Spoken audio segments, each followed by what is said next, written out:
La Direction de santé publique de Montréal a décidé de faire un rapport sur le logement à Montréal en suivi du rapport du directeur de 2011 qui portait sur les inégalités de santé et dans lequel on avait montré que le logement était un des déterminants principaux des problèmes de santé et inégalités de santé, c'est les familles les plus vulnérables d'une part.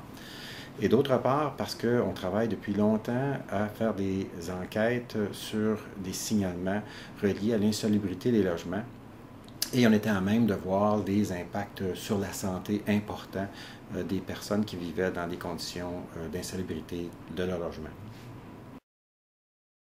Le premier constat important du logement porte sur l'abordabilité de celui-ci. On a pu démontrer que plus de 40% des ménages montréalais payaient 30% ou plus de leurs revenus pour leur loyer.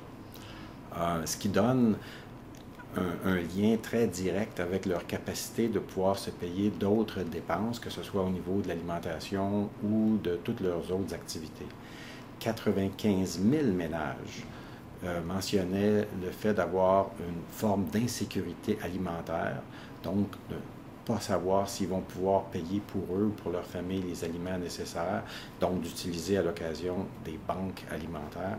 Et 50 000 disaient avoir manqué de nourriture au cours de la dernière année reliée au coût de leur loyer. Donc ça, c'est la première constatation.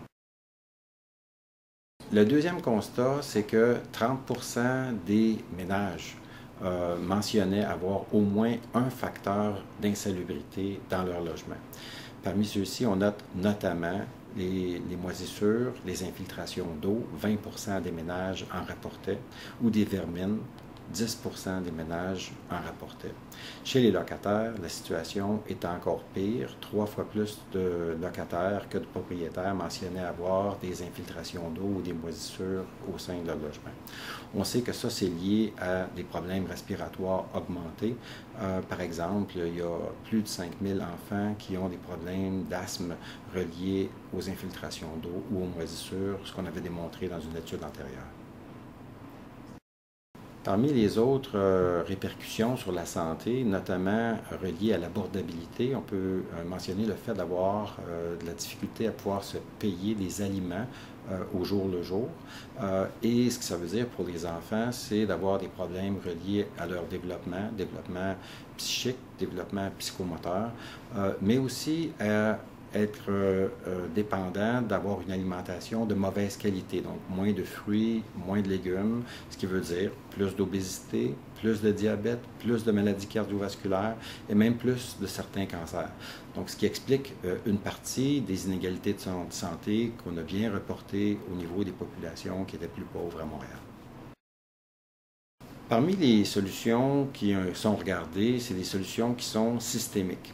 La première, évidemment, c'est d'avoir un réinvestissement à plusieurs paliers, notamment au niveau du gouvernement fédéral, où est-ce qu'on a, depuis 1994, reconnu une diminution d'investissement dans le logement social qui fait défaut à Montréal. Donc, on pense que cet réinvestissement-là est nécessaire. Toujours du côté du palier fédéral, il est nécessaire d'avoir une stratégie nationale sur le logement. Le Canada est le seul pays de l'OCDE qui n'a pas de stratégie nationale sur le logement. On a plusieurs programmes qui sont de moins en moins subventionnés, mais le fait d'avoir une stratégie nous donnerait d'abord une vision d'ensemble, une cohérence et surtout une durabilité dans les investissements. Du côté du gouvernement provincial, on a déjà travaillé sur le développement d'une stratégie, d'une politique de l'habitation au niveau du Québec. Maintenant, celle-ci n'a pas été finalisée. On pense que ça devrait être complété. De même qu'on devrait avoir un investissement pour les logements sociaux et des investissements aussi pour la rénovation, la réparation des logements qui fait cruellement défaut.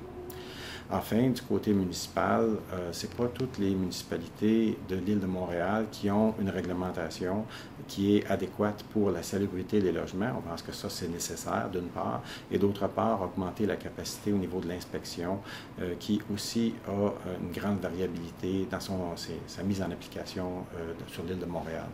Enfin, nous, du côté de la santé, on s'est engagé à maintenir une équipe d'expertise, travailler avec les villes et aussi de faire le lien entre l'accès au logement pour les populations qui sont les plus vulnérables.